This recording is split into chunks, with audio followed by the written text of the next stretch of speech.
Hello，大家好，大家好，歡迎大家嚟到今晚嘅 Zoom 啊。我想問下大家聽唔聽到我聲音先？如果聽到嘅話，麻煩喺聊天室俾聽到聽到，聽到啊。等等啊，咦唔係喎，好，而家咧，而家有冇 OK 啊？而家都聽到啊，應該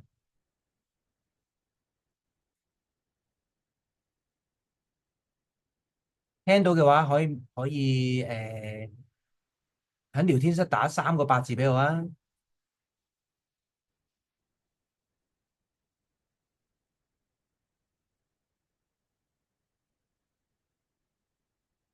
喂喂喂，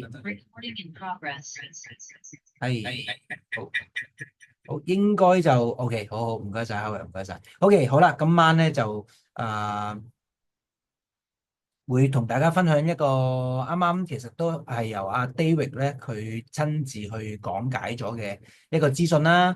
咁就係咧 X39去做咗一個最新嘅研究報告啊。咁呢個研究報告咧，我即係今日都花咗時間去再重新去聽一次啦。咁啊，發覺真係非常之犀利，同埋亦都真係再次證明咗 X39咧。佢點解係即係值得我哋每一日都去使用㗎？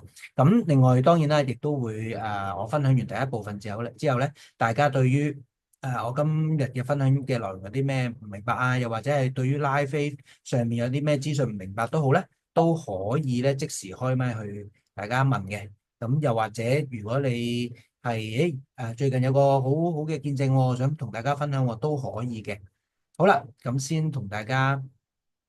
啊，即係喺講解呢個最新嘅研究報告之前咧，亦都俾一啲最新嘅消息俾大家啦。咁呢個其實如果大家有喺我哋嘅公告群組入邊咧，應該都會收得到噶啦。就係咧Live Faith 咧係連續2年啊，都獲得全球成長最快速嘅直銷公司，係全球啊，講緊係全球啊。咁佢喺上年已經攞咗第一次啦，而今年亦都攞到嘅，即係講緊芸芸咁多間嘅直銷公司之中啊，喺全球Live Faith 咧，成個成長速度係最快速嘅。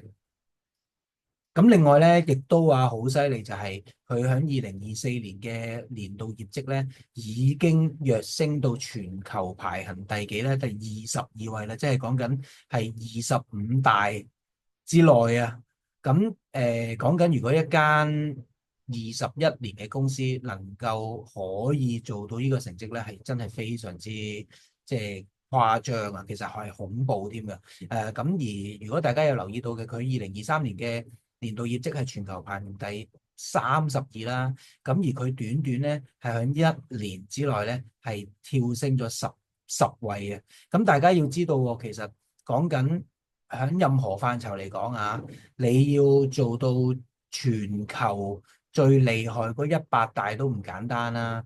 咁而你仲要喺呢100大入邊，或者講緊啦，拉菲上年係講緊係32名啦，能夠喺50大入邊咁多間公司咁大競爭之下，可以用一年時間咧去升咗10個，即係10位啊，係真係好唔簡單。所以點解佢亦都攞到嗰個全球成長最快速嘅直銷公司嘅第一名啦？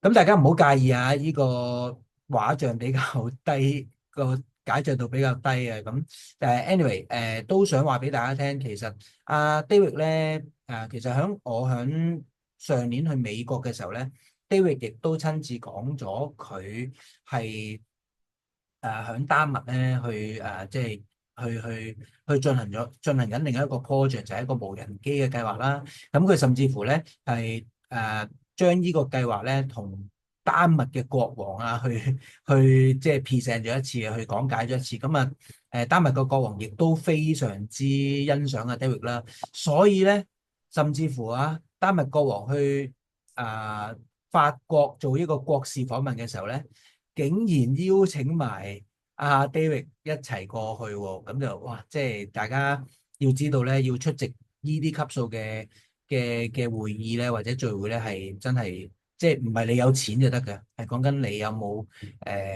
即係社會上面有冇嗰個貢獻啊，你先可以做到呢樣嘢啦。咁阿 David 亦都有喺佢嘅分享度有分享咗啦。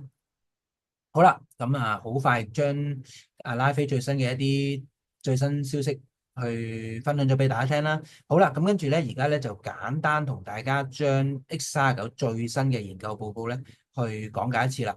咁呢個研究報告咧，係由一間叫做 NIS Lab 去進行研究嘅。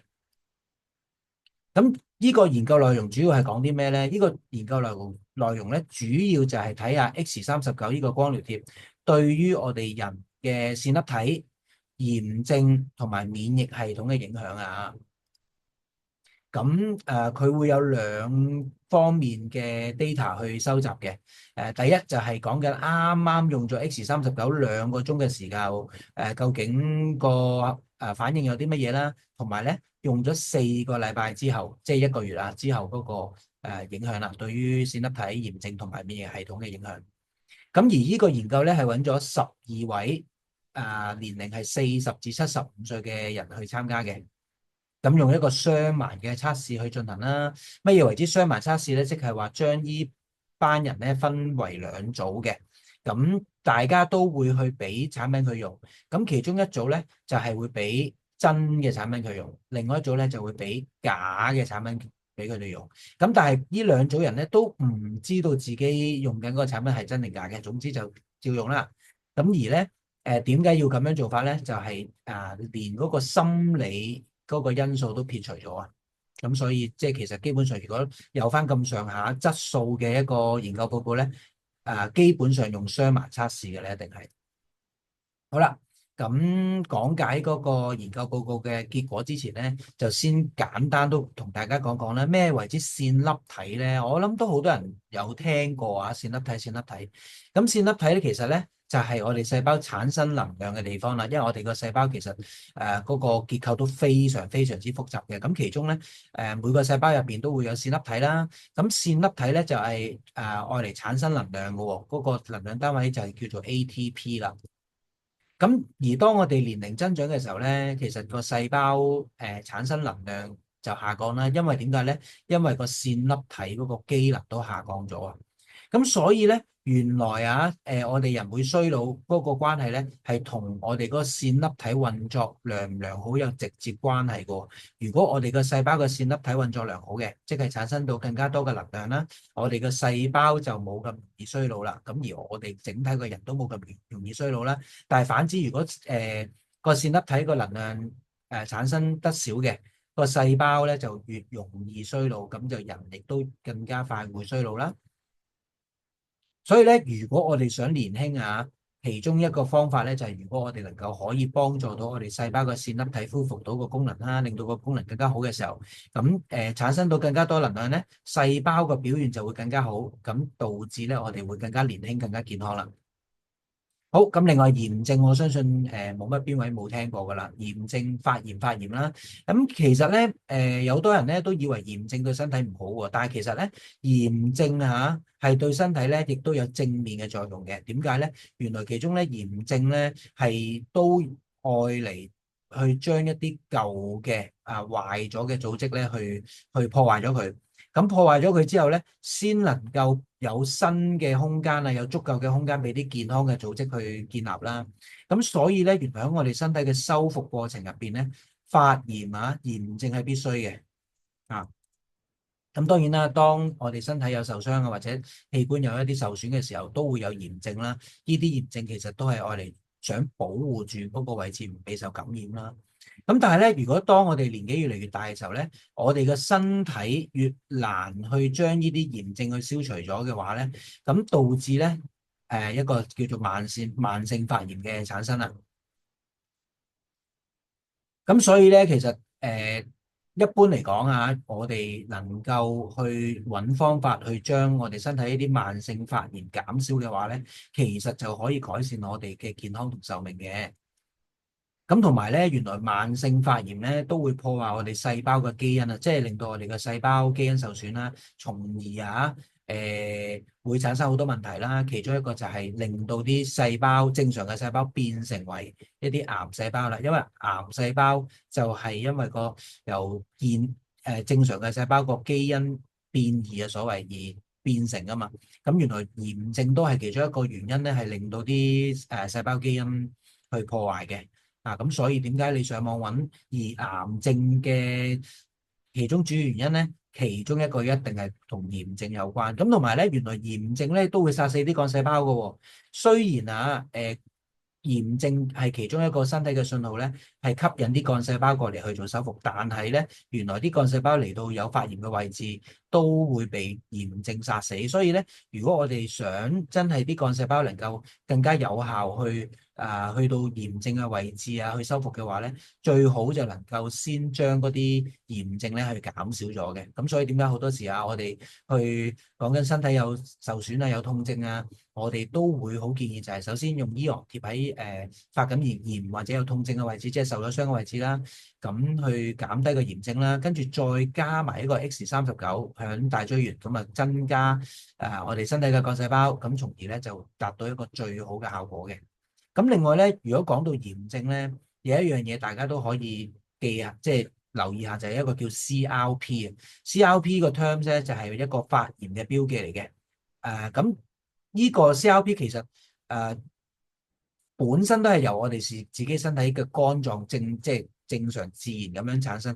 不過要留意翻，如果呢個 CRP 呢種物質個指數咧長期係有一個高水平嘅，即係長期我哋身體都有呢種 CRP 嘅物質嘅話咧，咁就會對我哋身體有傷害啦，因為佢都係一個發炎嘅指標嚟㗎。好，咁另外免疫系統咧，當然啦都好複雜啦。咁其實簡單嚟講，免疫系統就係幫我哋身體去免受到一啲嘅病菌病毒入侵啦。咁而其中有好多好多唔同嘅免疫系統，其中咧白血球咧都係我哋免疫系統嘅一種細胞嚟嘅。咁呢個研究咧就係同呢個白血球都好有關係啊。好啦，咁正式開始同大家講講呢個最新嘅 X39嘅研究報告啦。個結果係咩咧？原來發覺咧，用咗 X392個鐘頭之後咧，呢個血液入邊嘅一個細胞叫做淋巴球或者叫淋巴細胞啦，佢嗰個線粒體因為淋巴細胞都有線粒體啊嘛，佢都要製造能量噶嘛。呢個線粒體咧，嗰個數量係好明顯咁增加緊嘅。咁大家見到咧，左手邊呢幅圖咧就見到啦，佢係用咗短短2個鐘嘅時候咧。咁好明顯嘅一個上升啦。咁而淋巴細胞咧，其實都係免疫細胞嘅一種嚟㗎，佢係屬於白血球嚟㗎。好啦，咁另外咧，用咗2個鐘頭 X39之後咧，呢個血液循環系統入邊嘅單核細胞嘅線粒體咧，亦都係好明顯咁樣上升咗喎。咁而單核細胞都係一種抗病毒嘅白血球嚟㗎。咁亦都咧，原來佢對於嗰個組織修復咧都有參與喺其中嘅。好啦，咁另外咧，原來仲有一種嘅白血球叫中性細胞呢種中性細胞嘅線粒體咧，都係短短喺2個鐘頭用咗 X39之後咧，係好明顯咁樣係增加咗數量嘅。咁即係咩意思咧？即係話咧，簡單嚟講咧，只要去用咗 X39 2個鐘之後咧，呢啲白血球喺我哋身體嘅免疫系統嘅白血球，包括淋巴細胞啦、單核細胞啦，同埋呢個中性細胞咧，都達到一個顯著嘅增加。咁而咧，喺4個禮拜即係話每一日去用 X39 12個鐘，4個禮拜之後咧，佢發覺咧，呢啲人佢嘅淋巴細胞同埋單核細胞嘅線粒體數量咧，喺1個禮拜之內咧，亦都達到一個好顯著嘅增加啦。咁另外咧，中性細胞亦都喺1個禮拜之內達到顯著增加啦。而咧，呢3種細胞嘅種類咧，去到第4個禮拜咧，就慢慢回復翻去基線嘅水平喎。咁點解會咁樣咧？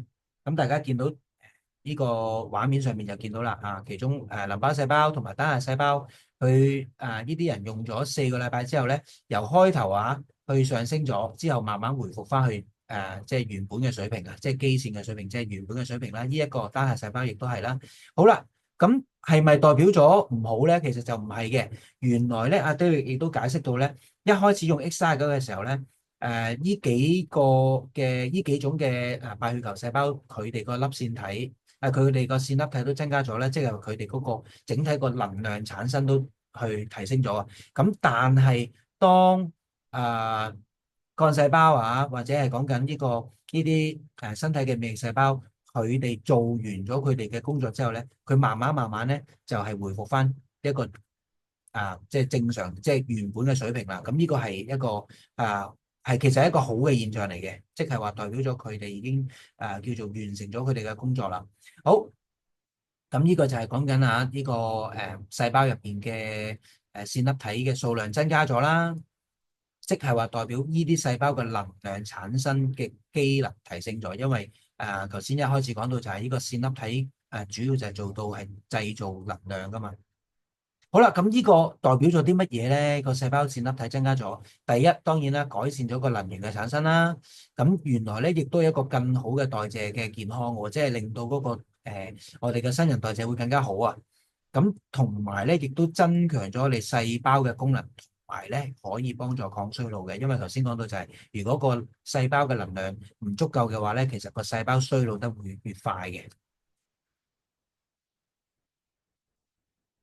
好啦，咁另外咧，亦都出咗個結果就係話咧，原來咧，當用緊 X39嘅時候，而處於一個氧化壓力嘅狀態咧，即係話我哋個身體嗰個氧化壓力提升啊，但係有用嘅 X39嘅時候咧，我哋嘅線粒體嗰個韌性都會增加喎，即係韌性即係咩意思咧？即係佢嗰個對抗性啊，即係話其實佢更加能夠有效去對抗我哋嗰個氧化壓力嘅，而講緊我哋有用嘅 X39嘅時候。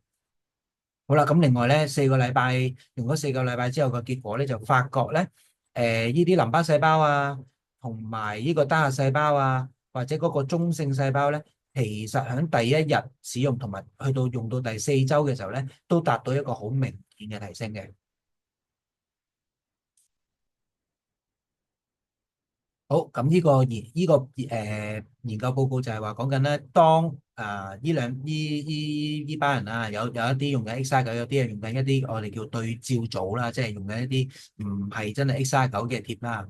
咁當咧佢哋同時用緊嘅時候，而暴露響一啲氧化力嘅時候咧，你會見到咧，冇用 X39呢班人咧，佢哋嗰個線粒體咧個數量咧冇特別去增加，但係你如果有用咗 X39嘅時候咧，佢哋線粒體嗰個數量咧係有明顯嘅增加嘅，即係話 X39呢個貼片佢能夠可以提升到我哋嗰個呢啲淋巴細胞或者係講緊一啲白血球佢哋嗰個線粒體增加嘅數量啦。而如果遇到一啲氧化壓力嘅時候，咁呢個亦都係講緊用咗4個禮拜之後啦。咁誒面對一啲氧化壓力嚟講咧，佢哋都能夠用咗 X39嘅時候咧，都能夠幫助呢啲淋巴細胞咧去增加呢個線粒體嘅數量嘅。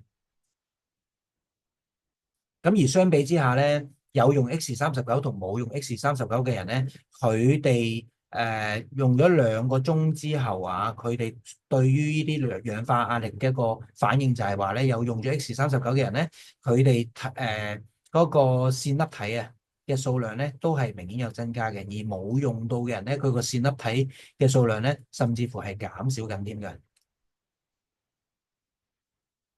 咁4個禮拜亦都有一個好明顯嘅效果，就係面對氧化壓力嘅話咧，嗰個即係呢個單核細胞嘅線粒體嘅數量亦都會相對明顯嘅增加啦。咁對於對照組嘅話咧，其實就亦都係大家見到啦。用咗 X39嘅時候咧，係可以有助呢個中性細胞嗰個線粒體嘅增加，而冇用緊假嘅 X39嗰班人咧係直頭下降添嘅。因為呢個氧化壓力都會影響到啲細胞產生能量噶嘛。好啦，咁所以咧簡單嚟講咧，嗰個結果就係咧，呢個研究嘅結果就係咧，X39呢個光療貼咧，對於發炎壓力之下咧，嗰個線粒體個韌性都會增加，即係話頭先第一個研究就係純粹淨係用 X39，係咪能夠可以喺短期即係2個鐘同一個4個禮拜之後嗰個線粒體數量有增加咧？呢個結果係positive 嘅，即係係正面嘅。咁而咧，就算面對一啲氧化壓力或者發炎壓力之下咧，用咗2個鐘或者4個禮拜之後咧，有用 X39嘅話咧，都可以提升我哋呢個線粒體嘅韌性嘅，即係都係對於呢個線粒體嘅機能有提升啦。好啦，呢個亦都係一樣講到呢樣嘢啦。好，咁就呢個講緊就係4個禮拜嘅結果就係講緊咧整體線粒體同埋抗炎嘅能力，用咗 X39嘅第一日啦，第一個禮拜同埋4個禮拜之後咧，基本上係講緊呢個淋巴球啦、單核細胞啦同埋中性細胞咧，都係達到一個好顯著嘅提升嘅。好啦，咁呢個代表咗啲咩咧？代表咗就係用咗 X39之後咧，可以令到我哋身體有更強大嘅防禦系統啦。咁亦都令到其實發炎咧，頭先一開始亦都講咗唔係冇，但係一定要處於一個平衡嘅狀態。所以咧，原來用咗 X39之後咧，能夠創造一個更平衡嘅發炎反應啊。咁另外就係亦都可以降低一啲慢性發炎嘅疾病嘅風險啦，同埋咧。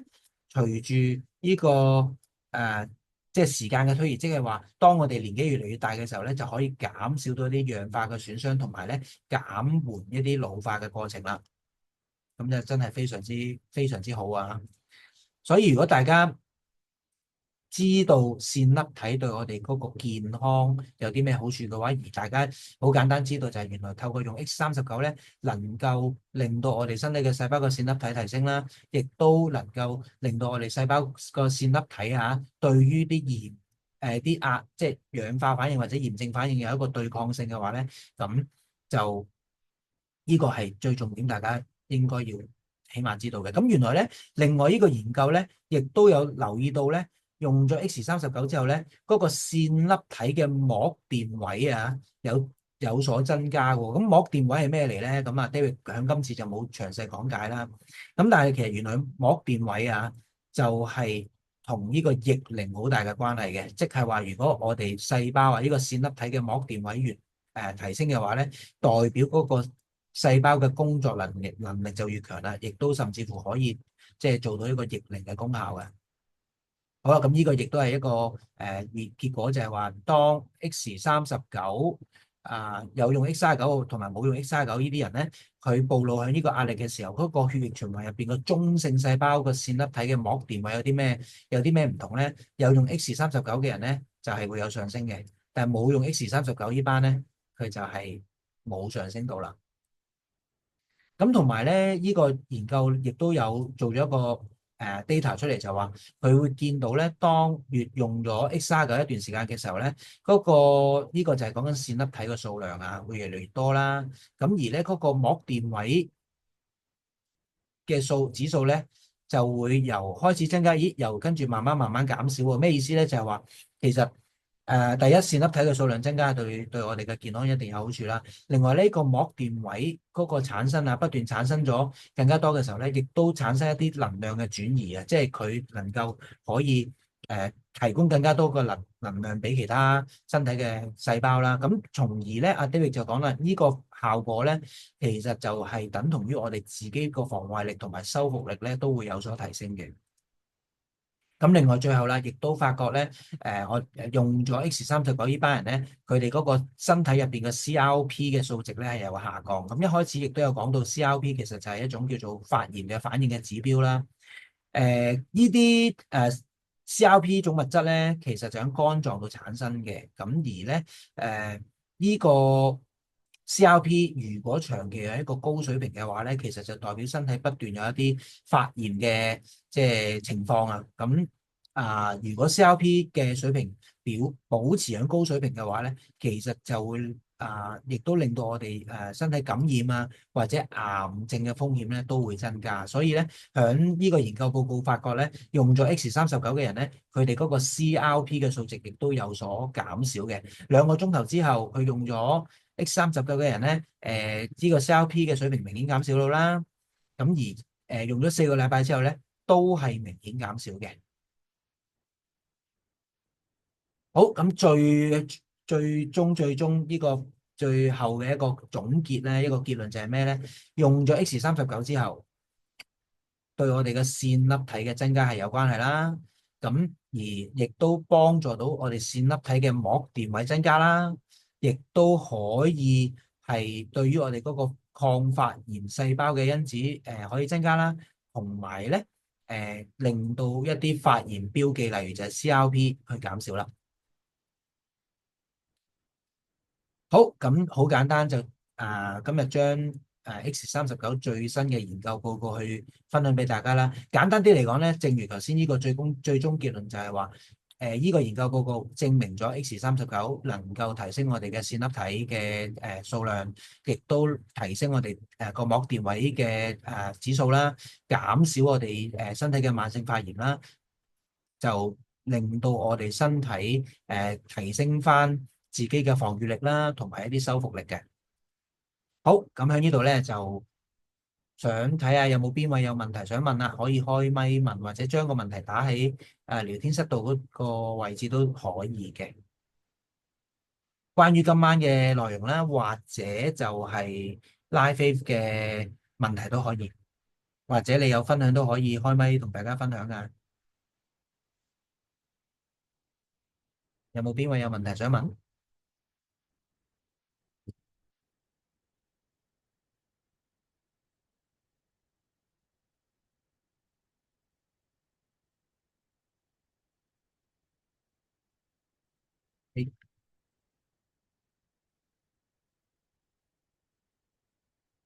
或者會唔會有啲比較新啱啱開始用緊貼片嘅朋友，可能連最基本嘅一啲應用方面都未必咁完全掌握到嘅，都可以開咪問㗎喎。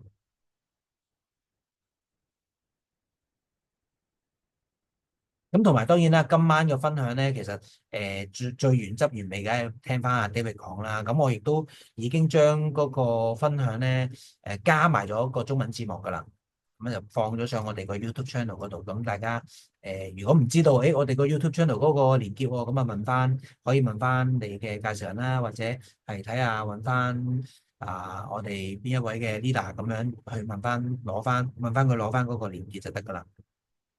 咁其實我哋 YouTube channel 上面都擺咗好多好多唔同嘅影片嘅啦，已經。咁今晚嘅分享都會錄影嘅，錄影咗就會擺翻上去YouTube channel 嗰度，去俾一啲今晚未必即時可以入嚟聽嘅朋友可以聽啦。好，有冇問題想問啊？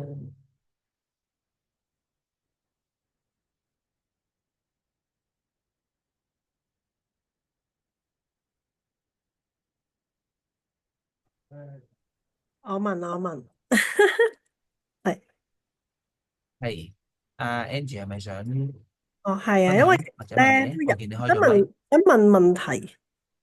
想問問題，係啊，其係，實因為而家都有好多朋友咧，好多時佢哋有越嚟越後生，好多癌症嘅發生啦，咁亦都佢哋會接受一啲唔同嘅化療啦，咁但係同時間佢哋都喺用39嘅期到間，咧，好多都有好多猶豫喺裏，好多問號如果喺裏邊，冇特係聽唔聽？你聽唔聽到啊？咦，聽唔到嘅好似。有冇嘢問咧？嗯，點解冇咗咪聲嘅？好啦，嗱，俾多最後1分鐘大家，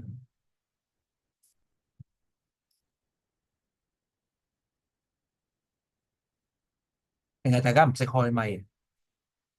咦，唔係有個女士問緊嘢嘅咩？係啊，而家問問題，Angie 問緊喎，佢但係聽唔到，定係我冇開聲咧？等先啊！聽唔聽到啊？大家聽唔聽到我問緊？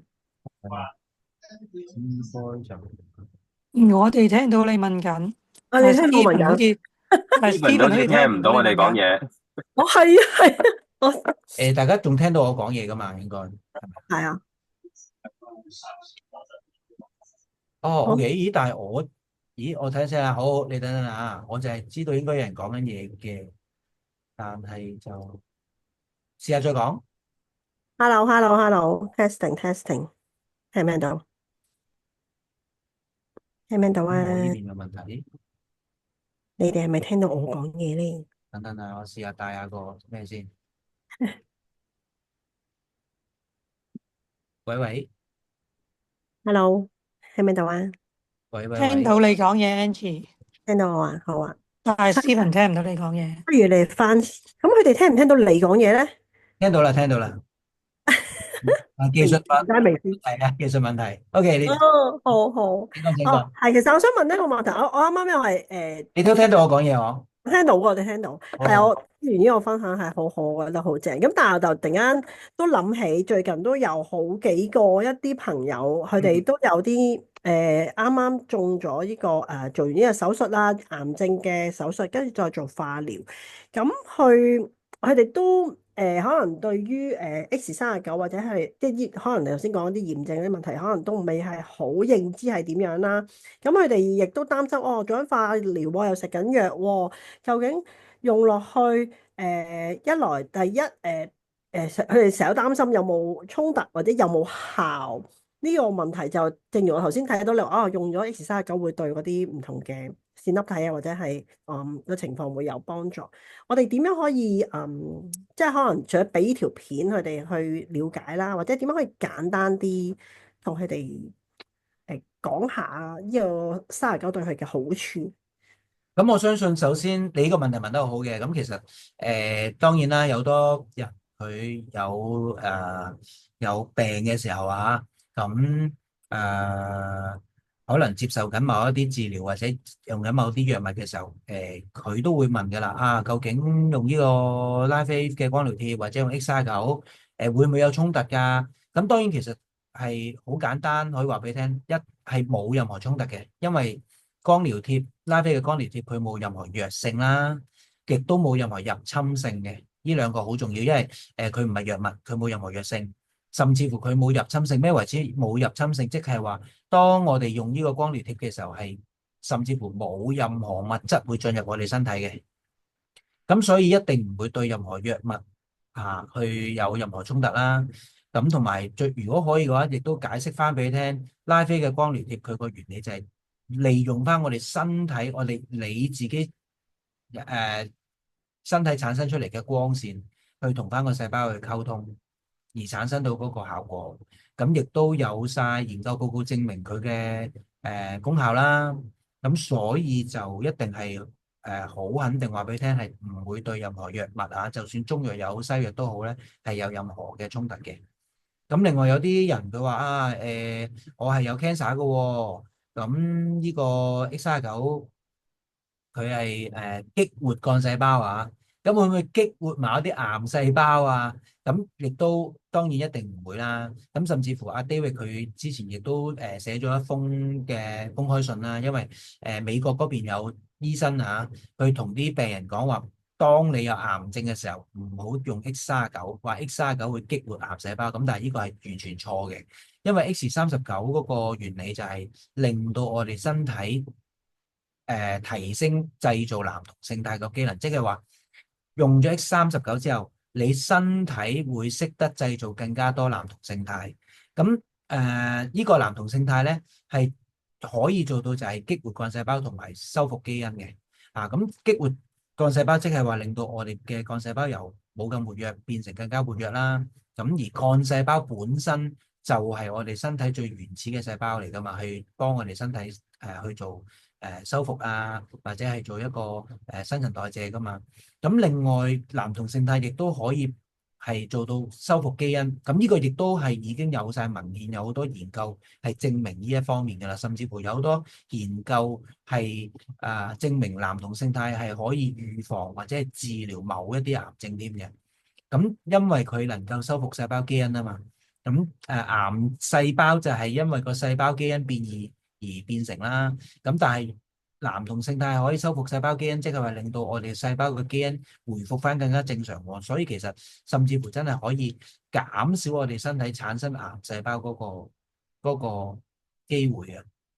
咁所以呢啲就係可以咁樣簡單去解釋翻俾你聽，用一個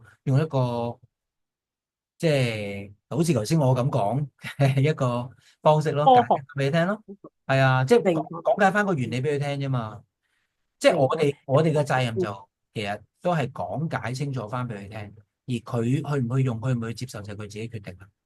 明白明白，係啦，好啊咁當然好啊。啦，如果佢今真係有日有埋你哋呢啲咁嘅資料，我覺得好即係會再內容豐富啲，可以多少少 supporting 俾你哋多。我記得有晒㗎，我哋其實係啊，其中我有一次，我諗都超過1年前啦有講就係講相關呢個資訊咯。阿 David 就睇到將嗰啲好資料，將好一啲文獻啊研究嘅一啲資料掉咗出嚟，跟住我哋逐個逐個去講解嘅。咁大家如果有需要，可以抄翻相關我之前即係錄咗嘅講解。咁同埋就你可以好簡單，你咪叫佢上網睇下例如癌症即係患癌嘅原因，其中一個就一定係炎症噶啦，明白即係講緊慢性發炎啊。咁而 X39係證實咗可以去減少呢啲慢性發炎噶嘛，係咪？咁即係話可以減少即係患癌嘅風險啦。咁同埋就係，就算已經有癌症嘅話，更加應該要減少身體嘅發炎啦。明白，好啊。另外，而患癌都有其中一個原因就係細胞正常唔能夠正常製造能量啊嘛。咁細胞點解唔會正常製造能量？就係因為啲細胞嘅線粒體唔夠，或者細胞嘅線粒體個機能唔正常啊。因為我哋每個細胞製造能量就係靠個線粒體正常一個細胞點樣產生能量呢？就係需要糖分啦，或者脂肪啦，加埋氧氣去透過喺個線粒體呢個位置，就係我哋細胞嘅能量嘅工廠，去將呢啲即係糖分或者脂肪加埋氧氣就轉化成為 ATP 啊嘛。ATP 就係我哋個能量嘅嗰個單位啊嘛。但係如果我哋個細胞個線粒體機能唔正常嘅，或者數目唔夠嘅，而唔能夠製造正常嘅能量嘅話咧，咁個細胞就會採取一種叫無氧嘅方式，即係唔用氧氣嘅方式去產生能量啦。咁但係用呢種方式嘅時候咧，就會產生咗一啲物質，我唔記得嗰個係叫咩物質啦。嗰種物質係會致癌嘅，即係提升癌症嘅風險嘅。咁而你如果知道 X39原來可以增加細胞個線粒體同埋線粒體個機能嘅喎，咁即係話令到個細胞更加正常嘅製造能量啦。咁即係亦都令到嗰個患癌嘅風險會降低咯。咁所以如果你上網去揾線粒體咧，線粒體對於我哋人嘅健康係好重要噶嘛。咁而呢個研究報告點解咁犀利？就係因為證實咗 X39對我哋人體嘅線粒體，尤其是佢講緊針對3種嘅免疫細胞免疫嘅白血球，一個叫做淋巴細胞，一個叫做單核細胞，一個叫做中性細胞。呢3種都係我哋身體嘅白血球，白血球係我哋身體嘅免疫細胞嚟噶嘛。佢令到我哋呢3種嘅免疫細胞個線粒體都增加喎，同埋個韌性都加強喎，咪令到呢啲白血球個機能更加好咯。咁從而就係令到我哋嗰個免疫系統更加好咯。好啊，唔該 Stephen，我要揾到啲 keywords。好係啊，其實講 keyword 就得噶啦。係，因為我哋都要未接觸，有時未必接觸到。盡量都講 keyword 嘅啫。係啊，我哋而家了解到 keyword 都會有啲幫助。係啦，同埋有時如果真係面對一啲本身佢真係對呢方面唔係咁有認識嘅話咧，其實個內容都唔係最重要。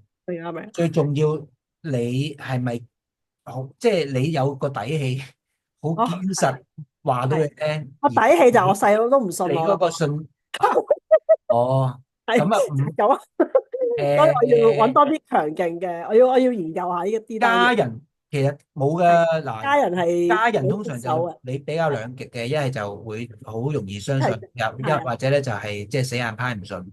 係啊，冇咁錯，冇嘢㗎，其實你都係當佢一個，即係你唔好因為佢係你細佬而即係哦毒氣啦嚇。咁因為其實每個人嗰個觀念啊，或者嗰個即係佢接觸嘅嘢啊，都唔同嘅。咁嗯，所以咧，誒、你都係平心靜氣去同佢講，而哦都係係啊，不斷去俾一啲事實或者俾一啲唔同嘅人嘅見證俾佢睇啦。咁當然啦，真家人都用係需要緊㗎啦，真係證明。需要到溝通嘅時候，你好簡單，你咪問佢一句咯。嗱，阿細佬，你首先我想問你信唔信科學先？不過唔係佢用，係佢太太用，所以如果佢話，喂，我唔信科學嘅，咁即係基本上，如果佢咁樣答就都唔需要同佢講啦。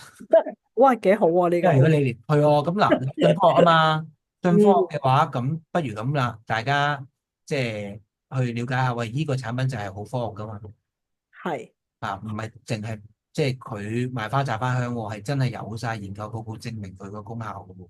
好，多謝，唔該晒，OK，係啊，我試下，唔該晒，同埋係啦，冇得強求任何一個人，雖然你好想佢用，嗱，嗰個係你真人，但係都冇得強求。啊，只能夠就係、即係某程度上真係可以咁講，就係佢有咁嘅福氣先會接受去用呢樣嘢咯。明白明白。因為實在我哋都見證太多人透過用呢個產品一個係，因為我爹哋媽咪都有叫照佢俾佢，唔係即係唔係佢用嘅，太太用嘅。咁始終我爹哋媽咪都有一齊，佢哋都有用噶嘛。咁佢都有叫下佢，啊你用下啦咁樣。但係佢都係唔搞住咁啊，由得佢。咁我哋都因為啱啱都係做咗化療第一次咁，佢哦太太咁，所以哦都係啦，哦，要慢慢嚟啦，等佢慢慢 settle 啲時間，可能都需要咁係樣。好啊，唔該唔好，該。係咁就見到有位會員問啦，可唔可以分享嗰個阿 David 嗰封信？咁其實就係絕對有嘅，但係我要查一查翻嗰個，你都可以嘗試下去查一查啦，我睇下先，即時睇下查唔查到先。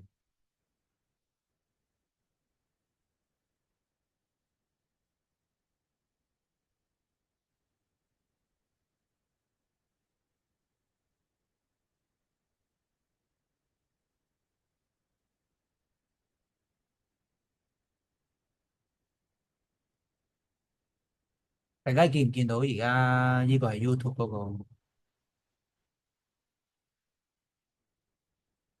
先後？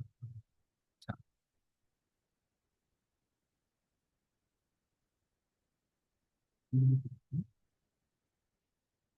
大家可以繼續諗住問題先嘅喎，或者問住先嘅喎，我揾下先。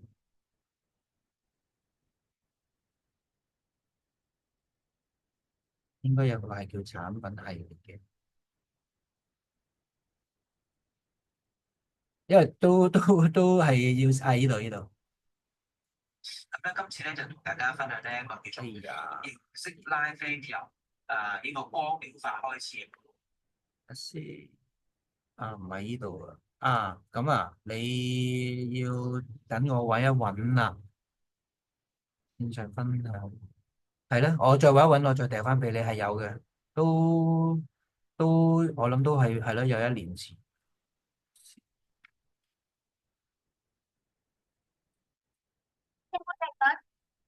呢度應該應該係呢度。呢個 X39啦，係啦。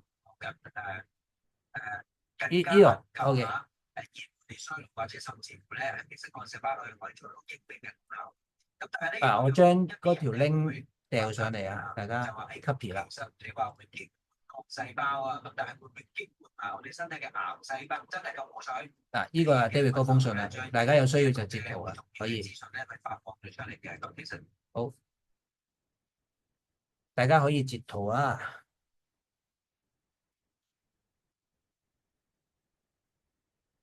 咁但係你都可以係啦，睇翻我啱啱已經將呢個講解嗰個連結掉咗上嚟啦，得唔得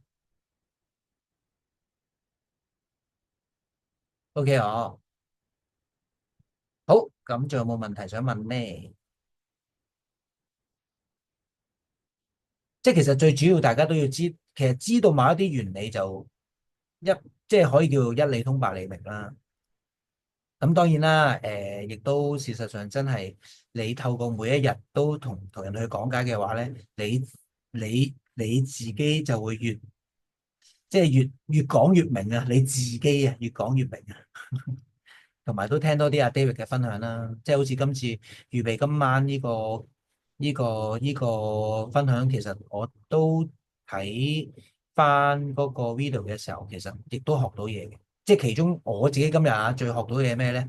原來發炎除咗即係當然啦，本身原意係好啦，我都知道咁係想保護住身體唔被受感染啦，一啲受傷嘅位置。原來發炎都係相對係有需要係原來炎症咧係愛嚟去破壞翻一啲即係位置啊，要令到嗰個位置有足夠嘅空間咧，俾啲新嘅組織去建立喺度嘅。咁呢個亦都係我今次學到原來炎症係有呢個咁嘅功效。不過最重要就係我哋要識得點樣去平衡我哋身體嘅炎症，就唔好即係如果唔能夠可以好好有效去減少我哋身體啲慢性發炎咧，咁就會對身體健康有壞處啦。好，仲有冇問題想問？